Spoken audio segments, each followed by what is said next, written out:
الحمد والنعمة لك الملك لا شريك لك لبيك اللهم لبيك لبيك لا شريك لك لبيك.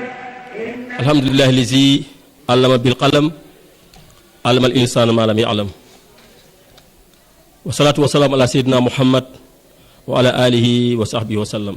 Aujourd'hui, on est venu pour faire une présentation sur le thème de la loi de l'attraction.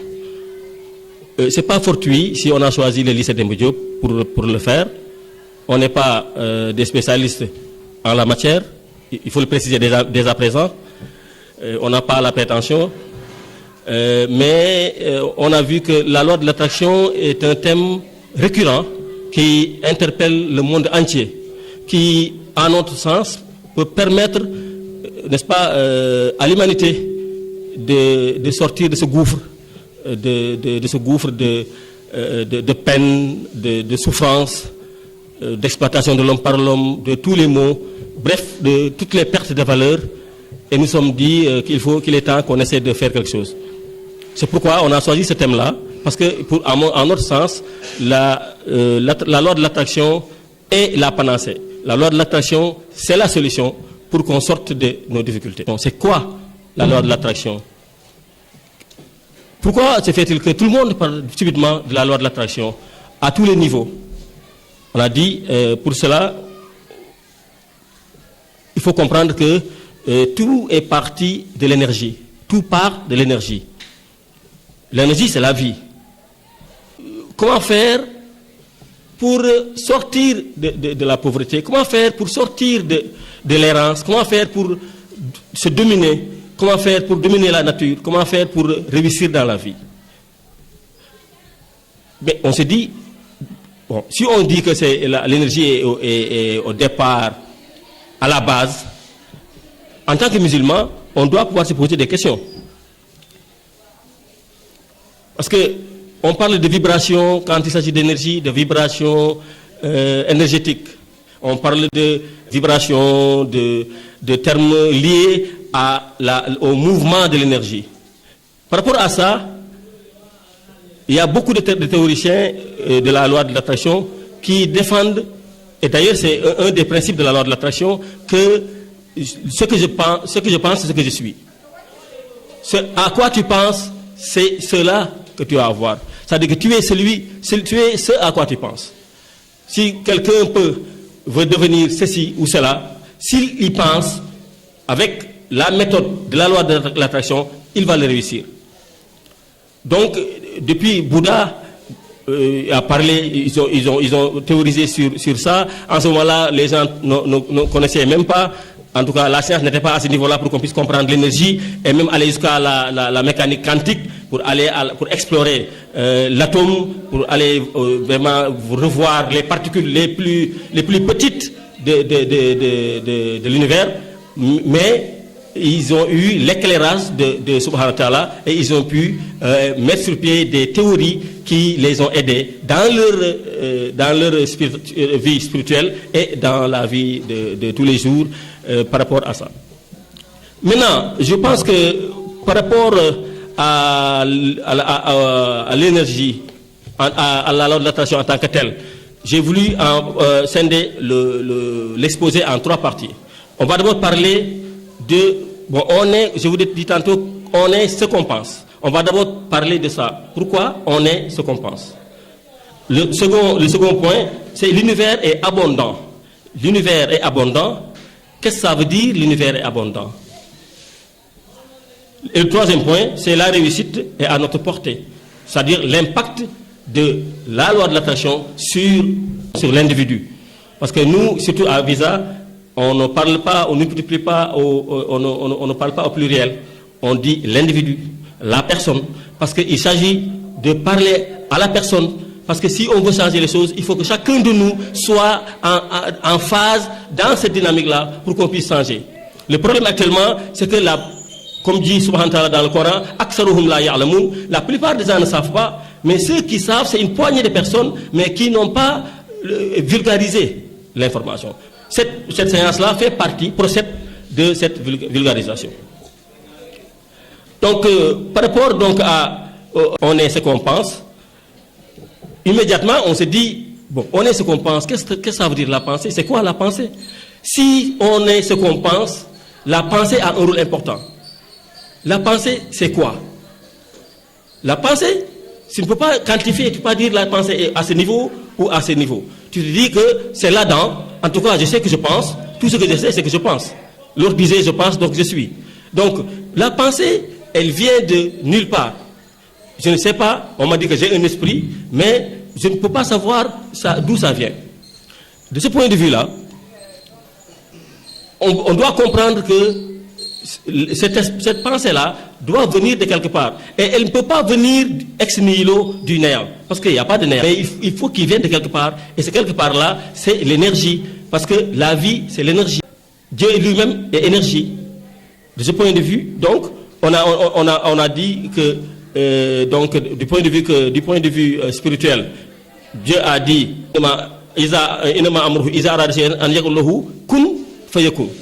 il dit quand il veut quelque chose, il dit kun fayakun. Il dit soit et ça existe.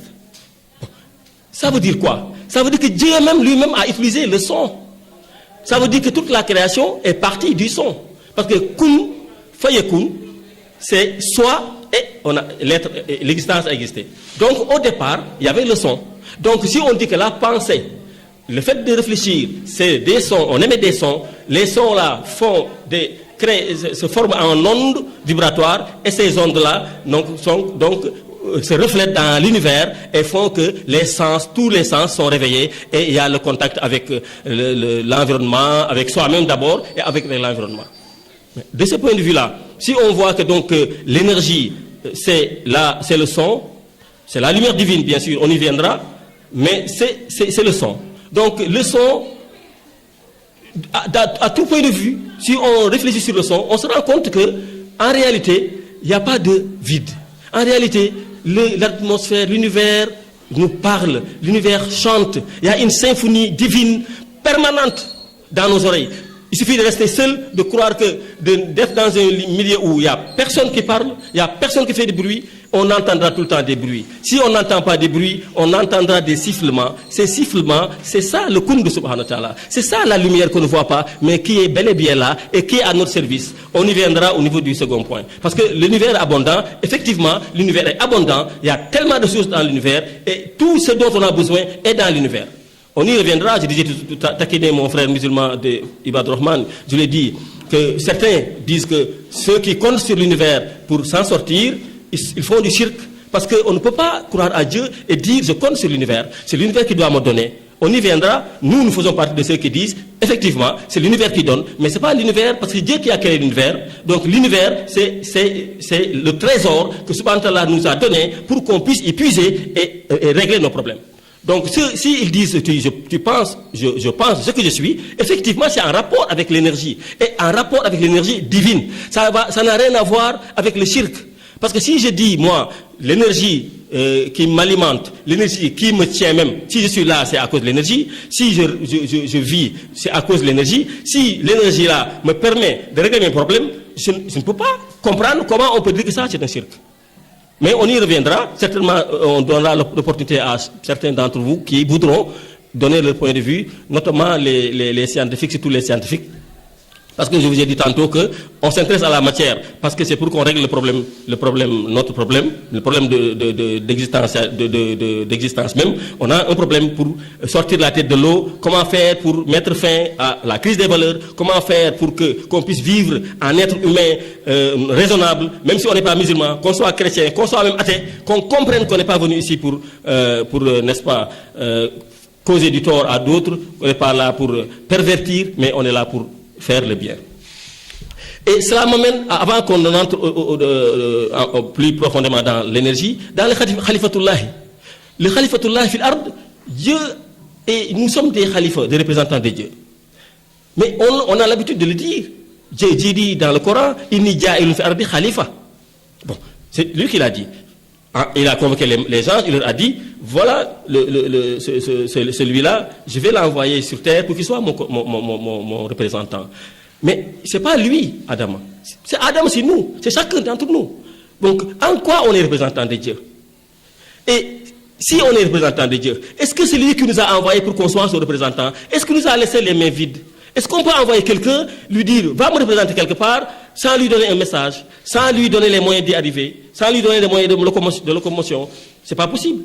Et Dieu, dans ce sens-là, il nous a bien pourvus, et il nous a dit, allez-y, vous avez tout est entre vos mains, explorez, regardez, faites des recherches dans vous-même d'abord dans vous-même, ensuite dans tout ce qui vous entoure, vous verrez que je nous ai pourvu de tout ce dont vous avez besoin.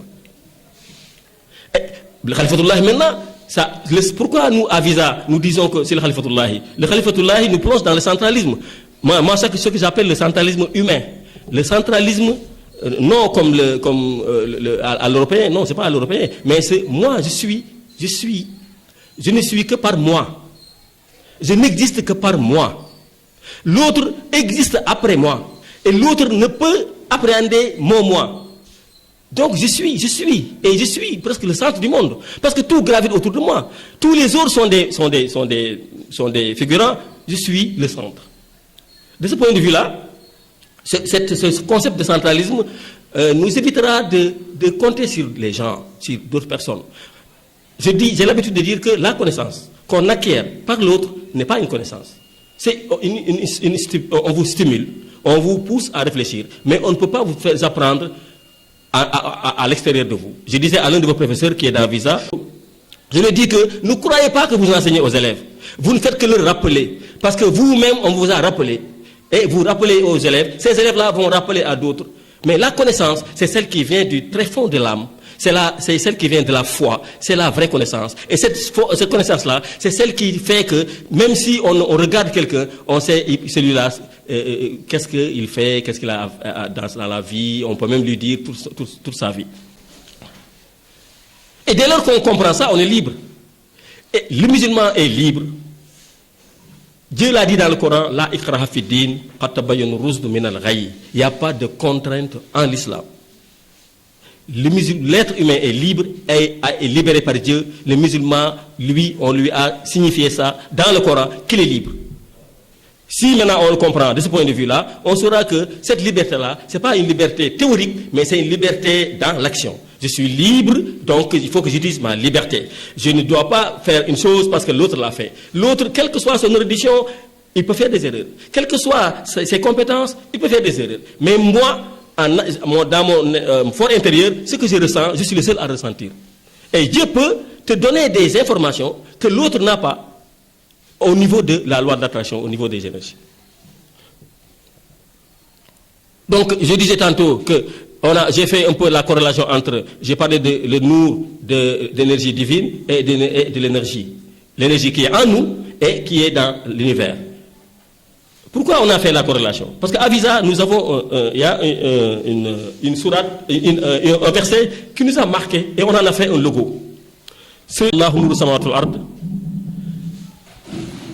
Allahu nuru samawati wal ard, masalu nurihi ka miskatin fiha fiha misbah, al-misbah fi zujajatun ka'annaha kawkabun durriyun yuqadu min shajaratin mubarakatin zaytunatin la sharqiyatin wala gharbiyatin.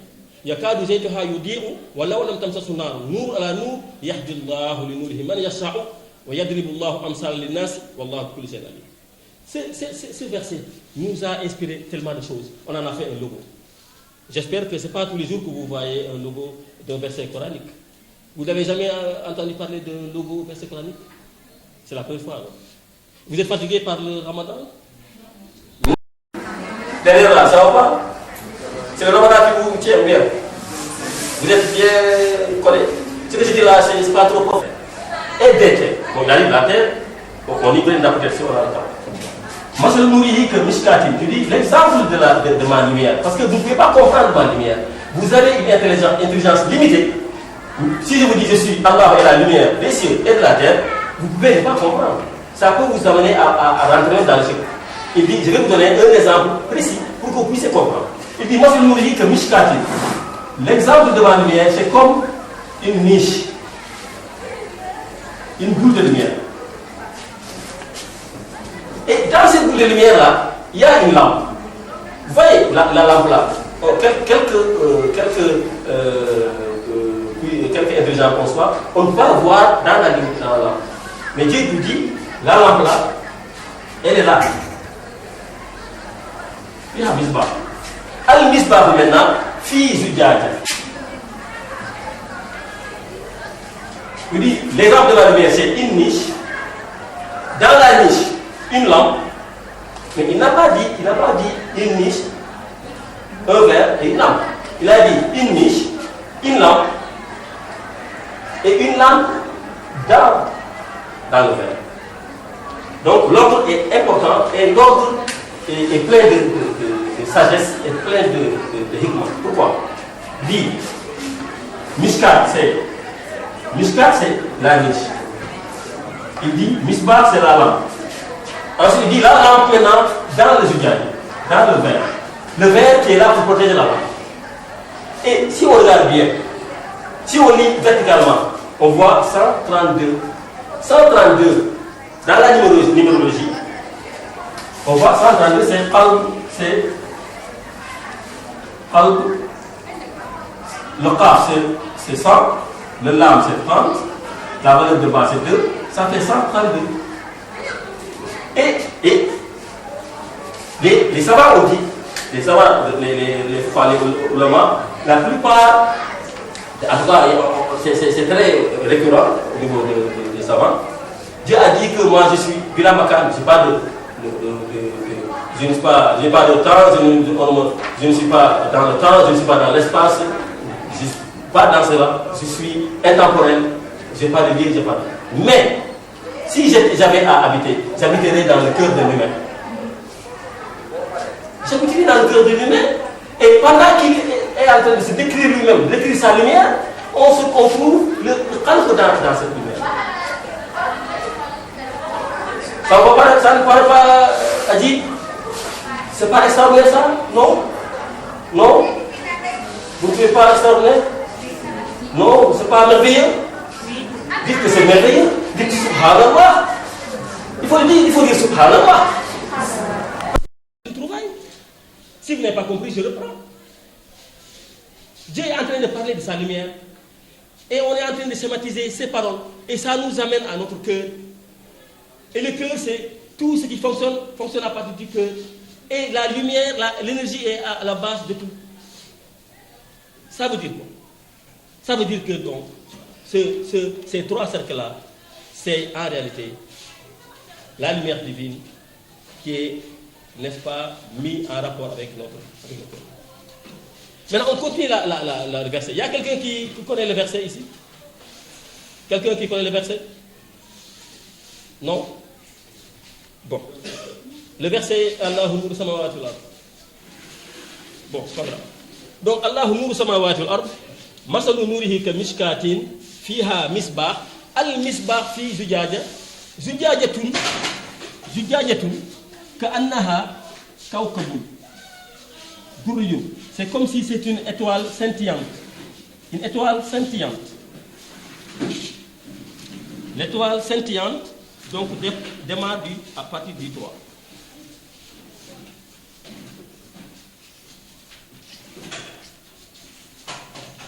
Mais on doit se poser la question à savoir, bon, il faut que je fasse vite, sinon le temps en part. On se pose la question, pourquoi la lumière est partie de 3? Parce que la connaissance, c'est quoi? Il faut se poser des questions.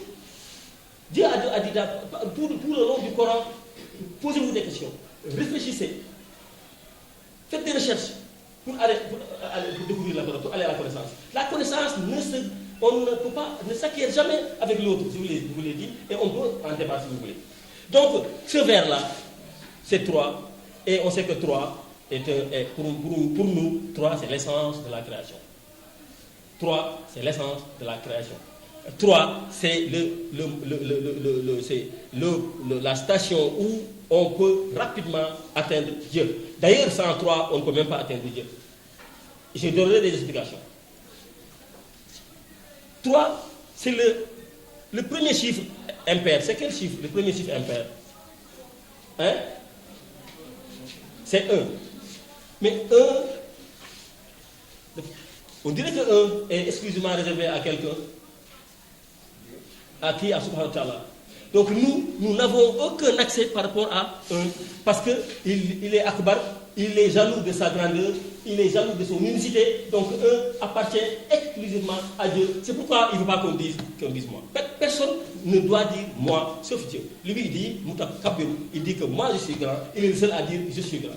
Quelqu'un qui fait comme ça, qui dit que je suis grand, ou je connais ceci, ou je connais cela, Dieu dit, toi là, tu ne fais pas partie de mes gens. Tu ne fais pas partie de mes gens. De mes hommes. Et le 2, il est père ou impère? Il est impair. Donc le 2, s'il est impair, s'il est père du moins, il est père, je veux en faire un chiffre impair, mais je pense que je vais me fatiguer à le réussir. C'est un chiffre pair. Et 2, ça représente quoi? 2 représente la dualité. Donc, par voie de conséquence, là, l'existence. Quand on parle de l'existence, c'est 2. Tout ce qui existe par Dieu. C'est pas possible. On ne peut pas être aussi savant jusqu'à nous donner un seul élément de l'existence qui n'a pas 2 éléments. C'est pourquoi la dualité, c'est à ce niveau-là. Si on avance, on dit, donc, comme la dualité, 2, c'est tout ce qui existe. 3, c'est le second chiffre. Impair. Comme le 1 est, on ne peut pas l'avoir, le 1 est exclusivement réservé à Dieu. Le 2, c'est la dualité. Parce que dualité, l'existence. Donc l'existence étant une création de Dieu, étant donc la créature de Dieu.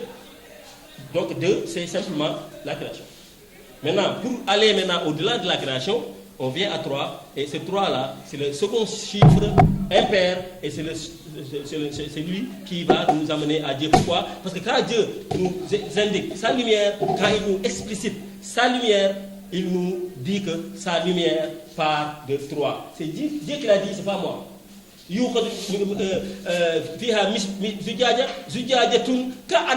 attention, c'est ka'annaha. C'est comme si, ça c'est un exemple. La lumière de Dieu ne part pas de 3. C'est comme si cette lumière partait de 3. Cette nuance-là est de taille. Sinon, on risque de rentrer dans le circuit.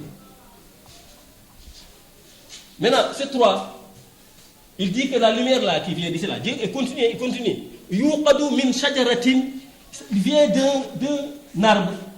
Min shajaratin. Et vous verrez que quand on aura, je ne sais pas si on aura le temps d'en parler, de voir l'arbre, entre l'arbre et la graine, entre l'homme, le vis-à-vis de l'homme, est-ce que c'est l'arbre? Quel est le rapport entre l'homme et l'arbre? L'énergie, le gaz carbonique, tous ces effets-là, je ne pense pas qu'on aura le temps, mais en tout cas, notez ça pour les futures rencontres. Donc, il a dit que, Dieu dit que sa lumière-là vient d'un arbre, mais il dit que cet arbre-là, la sharriya ou la gharbiya, l'arbre-là n'est ni à l'est, ni à l'ouest. L'arbre dont est issue cette lumière-là n'est pas canalisable ni à l'est, ni à l'ouest. Ça veut dire quoi? Ça veut dire tout simplement que cette lumière-là, elle est nulle part. Que cette lumière-là, elle vient de Dieu. Maintenant, le shard et le gharb, si on fait attention, bien attention, je peux me tromper, parce que je parle sous le contrôle des savants. Si je ne me trompe pas, il y a Dieu, en nous indiquant les directions, ne nous parle que de shard et de gharb. Quand il parle de Yassar et Yamin, de gauche et de droite, c'est pour Yom Khiyam. Celui qui doit aller au paradis, il a son livre à droite. Celui qui doit aller à l'enfer, il doit aller à gauche ou derrière. Et il dit que vous êtes les 3 groupes. Le 3 là revient. Ashab Yamin, Waqiya. Ma Ashab Yamin. Ashab Shimal, Ma Ashab Shimal. Wa Sabiqun, Sabiqun. Oulakel Muqarrabun. Moi, ces gens-là qui viennent écouter Dieu, ces gens-là qui aiment Dieu, qui veulent découvrir Dieu, qui veulent dépasser la situation où ils sont, ces gens-là, c'est ces gens-là que Dieu dit, ce sont les gens qui sont les plus rapprochés de lui. Parce qu'en réalité, aller au paradis et être plus proche de Dieu, mais il y a une différence. On peut aller au paradis et ne pas être proche de Dieu. Il dit que ceux-là, ils sont les plus rapprochés. Et si on continue le verset, un arbre qui est plein de baraka, Et puis, Zeytou, quand j'ai fait mes recherches, on m'a dit que Zeytou, c'est un arbre, on utilise tout ce qui concerne l'arbre, les plantes, les écorces, tout est utile. Donc, l'utilité de la lumière divine, de l'énergie, on y reviendra quand on abordera l'univers est abondant. Et la charge wala garbiya yakadu zaytuha yudi'u wala lam tamsasuna. Mais on dit yakadu, c'est comme si cette lampe là qui est en train d'illuminer, elle ne touche pas l'huile ou le pétrole qui est en train d'enflammer la mèche. C'est comme si la lampe ne touche pas l'huile. Où est l'huile? Où est le pétrole? En disant que c'est comme s'il ne touche pas, est-ce qu'il n'est pas en train de nous dire que si on veut allumer notre foi intérieure, si on veut que l'étincelle qui dort en nous jaillisse et illumine le monde entier, est-ce qu'on ne peut pas aller à l'exploration du deux, c'est-à-dire de nous-mêmes, aller au fond de nous-mêmes pour puiser les lumières luminescentes de Subhanahu wa Ta'ala pour pouvoir gagner le droit et aller à Subhanahu wa Ta'ala. Cet atome-là existe dans toute énergie.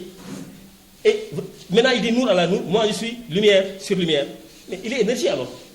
Tu dis que moi je suis lumière sur lumière, Dieu lui-même est énergie. On est d'accord? Voilà. On dit que. Voilà, maintenant, si je veux revenir, si on dit que la pensée, c'est l'existence, c'est ce que tu penses, ce que tu es, c'est un peu incompréhensible. Hein? On dit, tu es ce que tu penses. Mais comment se fait-il qu'on dise que l'homme est ce qu'il pense? C'est pas compréhensible. Mais si tu reviens ici, tu te dis, ok, tout est lumière. Toute chose est composée de lumière, d'énergie. Et ces énergies sont composées de particules. Et ces particules-là, ça bouge. Tout bouge d'ailleurs. Mais ok, comment ça bouge? Tu fais des études, tu te rends compte que, effectivement, même cette table-là est truffée, est composée d'énergie, d'atomes, des électrons qui sont en train de bouger. Les montagnes bougent, tout bouge. Mais celui qui n'a pas la chance de connaître certaines choses, il ne peut pas imaginer que c'est possible. Parce que pour lui, la table-là, elle est inerte. Je ne veux pas rentrer dans le détail. Les élèves savent, dans l'histoire, il y a eu des polémiques par rapport à ça. Si on rentre dans ce détail, dans ce débat, ça risque de faire long. Donc, tu es ce que tu penses parce que tu émets des énergies. Et ces énergies que tu émets, elles vont dans l'univers. Et dans l'univers, elles vont trouver des énergies pareilles. Parce que tout ce qui se ressemble, s'assemble. C'est-à-dire que si moi je pense au bienfait, je pense à la réussite, je ne pense qu'aux bonnes choses. X ou Y qui pense la même chose, on est en phase, on est connecté. Quand on se voit, c'est comme si on se connaissait. Quand on est ensemble, mais vous vous entendez bien? Oui, on s'entend bien. Parce qu'on pense la même chose. C'est parce qu'on émet les mêmes énergies. Et ces énergies-là ne se limitent pas simplement à voyager comme ça, mais elles ont un impact précis dans notre vie, dans notre vécu, et dans même les choses. Et c'est dans le Coran, dit que l'intention vaut le fait. Et on dit que si vous pensez, ce que vous pensez, vous le réussissez, parce que tout est dans l'univers, tout ce dont vous avez besoin est dans l'univers. Il suffit de croire véritablement à ce que vous dites. Il ne suffit pas de dire je veux une voiture, je vais réussir. Yalla bahna. Les gens le disent. Yalla bahna. Ils n'y croient pas. Parce qu'ils n'y croient pas. Mais si tu dis que moi je vais réussir, je suis en classe de terminale, je vais avoir mon bac, je vais faire ceci et cela.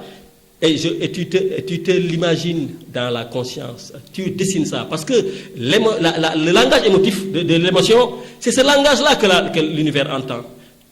Si tu parles à l'univers, il n'entend pas. Si tu peux t'égosiller, il n'entend pas.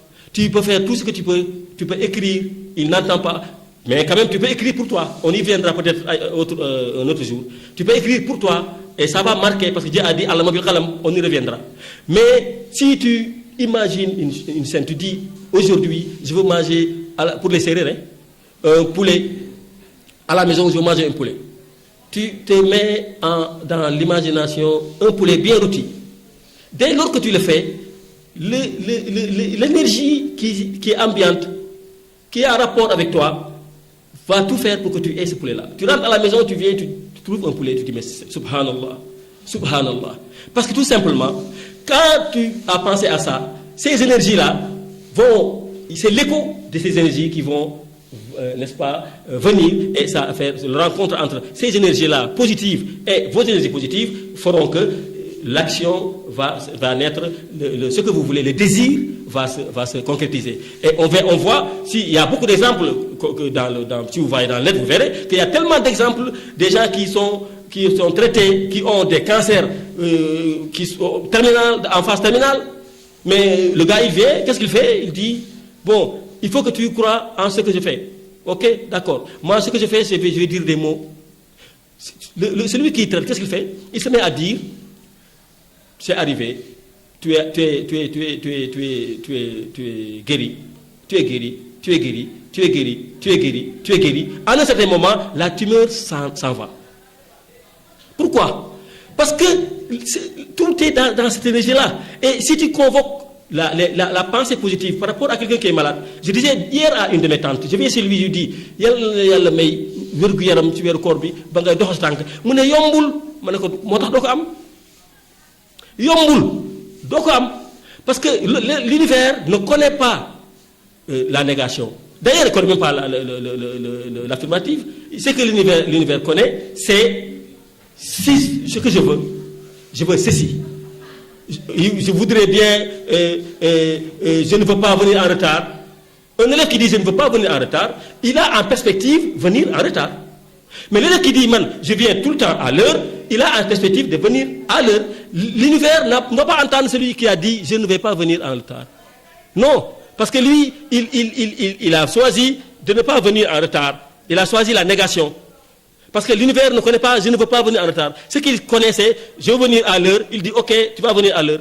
Il a beau dire je ne veux pas venir en retard, dire Allah, je ne veux pas venir en retard, ça ne se réalisera jamais parce qu'il n'est pas conséquent avec lui-même, parce que ces énergies-là qu'il dégage, c'est des énergies négatives.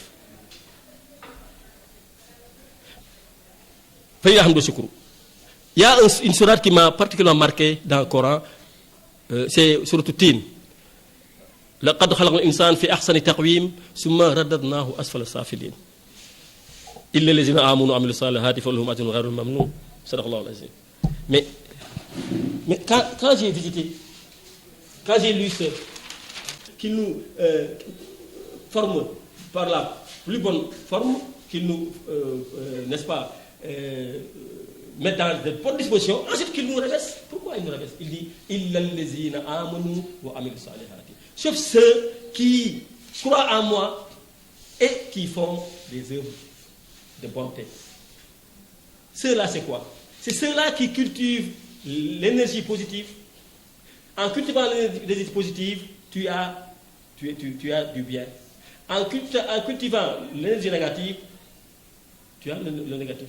Parce que Dieu a dit, nous a demandé d'être une bade zanni ismoun. Il dit que si on a des plaisirs, il dit derrière tout plaisir, c'est le péché. Ça veut dire quoi? Ça veut dire que Dieu nous dit il ne faut pas être négatif. Ah, mon camion, il est venu, il a mis un truc ici. Non, c'est un truc là pour moi, c'est un talisman, je vais mourir. Il va mourir. Lui, on a le même qu'il a, je l'ai porté, il m'a mis un peu de truc là. Je sais que tu as quelques mots devant, tu dis que c'est ça qui m'a pris. Effectivement, même si c'est cela, il est venu dans l'intention de vous faire du mal. Si vous n'avez pas le même comportement que lui, il ne peut rien contre vous. Parce que ça va s'annuler. Le plus et le moins, je disais l'autre jour à Eddie, on peut se faire un autre débat, le plus et le moins, s'ils se rencontrent, donc il n'y a aucun effet. Mais si vous êtes négatif, et celui qui vient est négatif, mais s'il vient, il va avoir bien ce qu'il faut vous faire là. Il va vous faire ça. Quelquefois, on dit que mon cœur le condamne de faire l'igueya ou le talisman. C'est rien du tout. Parce que lui, il a un cœur. Quand salim, un cœur clean, il ne pense. Qu'au bien, il ne pense. Qu'aux énergies positives, il ne dégage que les énergies positives, il est positif. Il ne prend pas en compte ce qui est négatif. Lui, ce qui est négatif, il ne connaît pas. Et si vous voyez les gens qui ont réussi, les plus grands richards, ceux qui ont les plus grands biens ou bien qui ont réussi dans la vie, qui ont des succès, si vous faites une étude sur eux, vous verrez que c'est des gens qui ne critiquent pas. autrui. Vous verrez que les gens qui sont occupés simplement à réussir ce qu'ils ont à réussir. Un élève qui vient en classe, il étudie, il dit du bien à tout le monde, il fait son concours, il s'en va. Il ne rentre pas dans le détail, il ne fait pas de commérage. Ce n'est pas pareil à l'autre élève qui est là à parler de Moussa, de Pâté, de dans le Pâté. Tu as vu ce de Pâté là, tu as vu cela. Tout ça, c'est des choses négatives. Et tout ça, vous retardez. Et tout ça vous met dans une dynamique de retard. Vous met dans une dynamique de sous-développement. C'est pourquoi on est sous-développé, parce qu'on s'occupe de détails, on s'occupe des choses tellement, des choses négatives, en croyant qu'on est en train de faire grave ou pas grave. Alors que, si à chaque fois que vous réfléchissez, que vous pensez, ces pensées-là vous déterminent. Ce que vous êtes en train de penser, c'est ça que vous avez à voir. Même si vous n'avez fait aucune action, vous dites que ce Moussa-là, vraiment je l'aime pas. Quand je le vois, d'abord, je ne veux pas le voir. C'est ça qui est en toi. Tu ne peux pas réussir. Ce n'est pas possible. Contrairement à celui qui est positif, qui ne fait pas tout en rose. Même celui qui vient du cause du tort, il dit attention, il faut voir pourquoi il l'a fait. Parce que est-ce qu'il n'a pas d'excuses? Parce que souvent, on peut faire une action, un acte, mais il y a des explications lointaines. Et qu'on ne peut pas savoir. Pourtant, on est en train de cribler le gars de balle. Oui, ceci, cela. Alors que lui-même, qui est en train de parler, il a tellement de défauts qu'il peut-être ne sait pas, mais qu'il cache.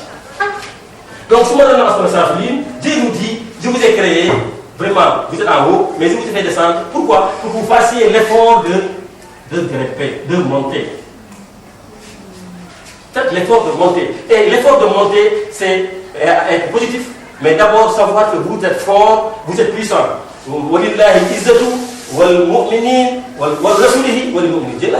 a dit que c'est moi, je suis puissant, le professeur est puissant, et les croyants sont puissants. C'est ce qu'il a dit. Mais on est puissant. Mais pourquoi on n'agit pas? Pourquoi on a peur? Parce que les deux sentiments-là qui sont au niveau des émotions, la peur et l'amour, il n'y a que deux. Soit on a peur, soit on est gai, on est dans la joie, parce qu'on est dans la dynamique de l'amour. Si on est dans la dynamique de la peur, comme ce qui est en train de se passer dans ce monde-là, on est en train d'appeler tout le monde, c'est ce qui fait que ça ne marche pas. Aujourd'hui, les richesses augmentent, la technologie avance, les gens ont moins de problèmes, on a tout, les immeubles naissent chaque jour, mais il y a de l'argent, il y a tout. Mais pourquoi on a des problèmes? Parce que c'est dans les têtes. Oui, la peur, les terroristes, ils terrorisent les gens, oui, même les maladies, il y a telle maladie, c'est cela. Les gens ne pensent qu'au mal. Et ça, c'est le fait dans notre vécu. Alors que nous, on a tout pour pouvoir aller de l'avant. On a tout pour réussir. Donc, le fait de positiver, si la loi de l'attraction dit que c'est lui qui pense, ce qu'il pense et ce qu'il a, c'est en relation avec ce que Dieu a dit. Parce que ici, c'est le second point, on y reviendra. J'ai fait des calculs. Dieu a dit Inna ilahakum la wahid. Rabbu samawati wal ardi wa ma baynahuma. Wa ma baynahuma, je me suis amusé à faire le calcul. J'ai dit baynahuma. J'ai fait le calcul. Baynahuma, si on fait le calcul, ça fait 108. Et 108, c'est haq. Vous dites quoi, subhanallah? Pourquoi subhanallah? Parce que haq, c'est la vérité. Et Dieu, tout ce que Dieu a installé, il a installé par sa vérité. C'est pour dire que c'est moi la vérité. Tout le reste, ce n'est pas la vérité. Tout le reste n'est que mirage. Il n'y a que al-haq qui existe. Si vous dites dans la salle Fatiha, haq qadrihi, sa dimension véritable. Quand tu rentres dans la dimension de haq, ça veut dire que tu es vraiment au plus profond de et de la vérité.